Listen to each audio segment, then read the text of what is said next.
Hi, there in Chicago, Mel here. The voice crying out from the wilderness of Malibu to lend that voice for your support and encouragement at your rally today. The Coalition for Canceled Priests. I mean, it's not hard to believe that there is now such a thing, as personally I know many priests who have been canceled.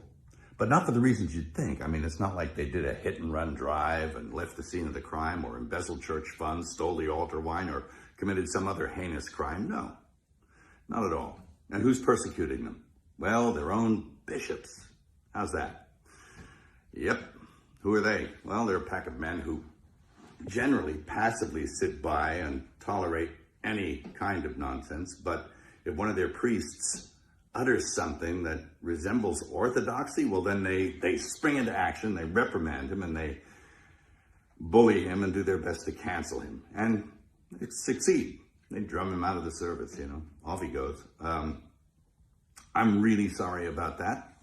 That's a grave injustice, and it's kind of white martyrdom. And it's nothing new. It really isn't. It's nothing new. And it's a symptom.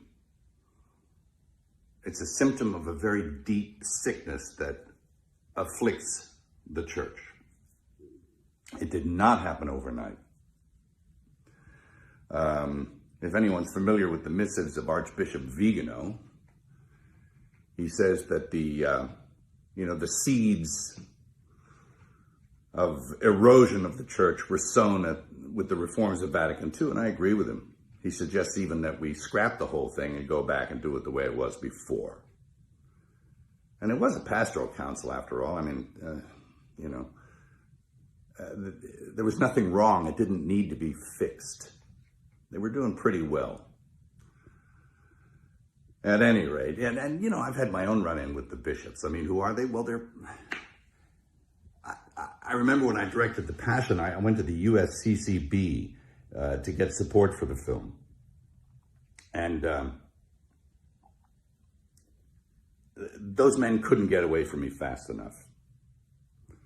And all but a few of them turned their back on me. And it was pretty telling about who they were. A pretty insipid bunch. And it doesn't look like anything's changed. Geez, I remember back in the 70s, old priests, good priests, who were bullied and persecuted by their bishops. There was a rash of it back then also, and it was because they wanted to maintain what it was that they were ordained to do. They didn't want to go along with the new liturgy and the reforms of Vatican II, and so that they were really heavily leaned on. It was never abrogated, the old Mass, never, and it still hasn't been. You can't. It's protected by quo primum. But they were bullied and badgered and put in insane asylums, and it was pretty sad to watch. And this kind of thing is now happening again. So, and how are we supposed to know the good guys from the bad guys? Well, we were given a standard by which to judge them. By their fruits, you'll know them. By their fruits. Anybody seen any good fruit lately? Well, it's tough. And look, I'm a pretty sinful guy. I mean, I'm as venal as the next guy. But I know the difference between a shepherd and a hireling. And I think that the vast majority of these bishops are just a bunch of hirelings, And my question is, who's hiring them? I don't think it's Jesus. Is it Francis? Who's hiring Francis? Is it Pachamama? I mean, I think you need to look at the whole institution. And, I'll quote Archbishop Vigano again in saying that he believes that there was a parallel counterfeit church set up to eclipse the real one. He's suggesting usurpation or an inside job. It seems that way.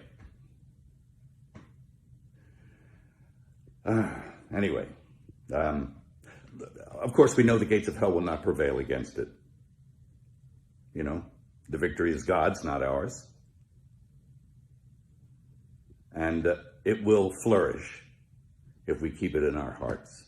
It can flourish in our hearts and keep the faith. And that's what's going to happen. That's what I encourage you to do. Again, I'm sorry for your pain, the injustice. I'll definitely throw something in the hat to add my support. And God keep you and God bless you. Thank you.